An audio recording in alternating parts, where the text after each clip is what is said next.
as far as Shoojit Sarkar's point of view, I would like to say that in any kind of a debate, everyone has a point of view, and he has one.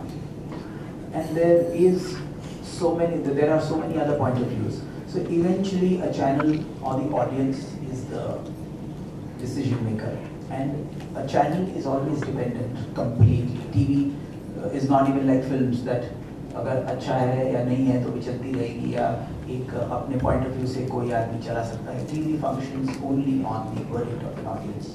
Parents उस चीज़ को चाहते हैं, बच्चे उस चीज़ को चाहते हैं. जैसे हमने पहले भी कहा कि यहाँ कोई भी पेरेंट्स को या बच्चों को फोर्स ही नहीं कर रहा है कि you have to continue. They are beautifully being groomed and they really want to be, I mean they want to be really groomed to the next level. That's why they're doing it and the audience is liking it.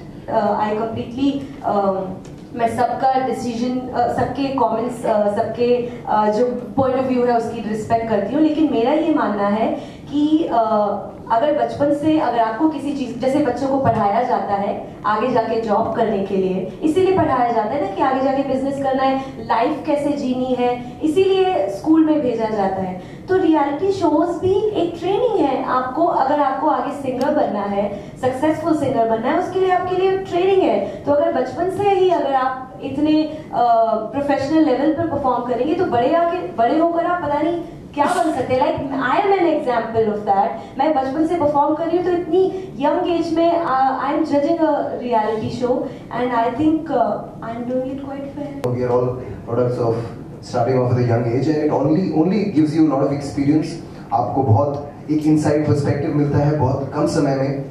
तो I think it's completely healthy. कभी-कभी मैं बड़ा stupid feel करता हूँ जब मैं इन बच्चों के साथ hang out करता हूँ और उनकी musical knowledge इस एज में जब देखता हूँ, I am amazed. I am like कि ये कैसे कर रहे हैं, इनके पास कोई फ्रीक जेनेटिक्स हैं. But this is the generation, they are all so focused, so hard working at a tender young age, and they want this, they are hungry for this competition to learn.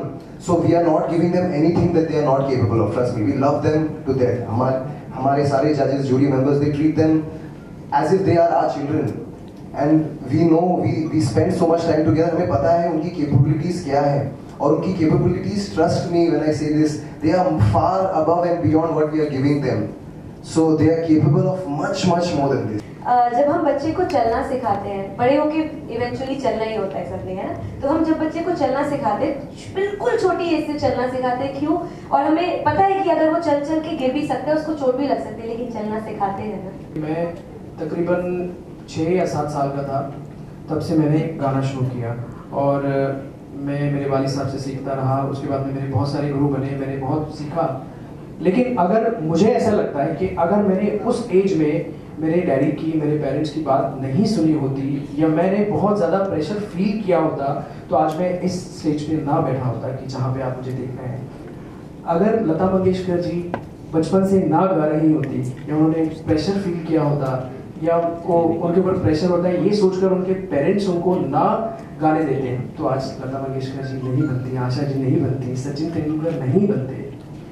तो जो talent किसी इंसान के पास है और वो बचपन से उस टैलेंट के साथ में जी रहा है, उस टैलेंट को जी रहा है, तभी जाके वो लेजेंड बनता है. इसलिए यही हम कहना चाहते हैं कि कुछ भी अगर लाइफ में आगे किया जाता है, उसकी बचपन से ही ट्रेनिंग होती है. और बचपन से ही हम चारों सबूत है इस बात का. आई थिंक पूरा वर्ल्ड सबूत है. जो भी हम सीखते हैं बचपन से ही सीखना शुरू करते हैं, वैसा ही हम कर रहे हैं.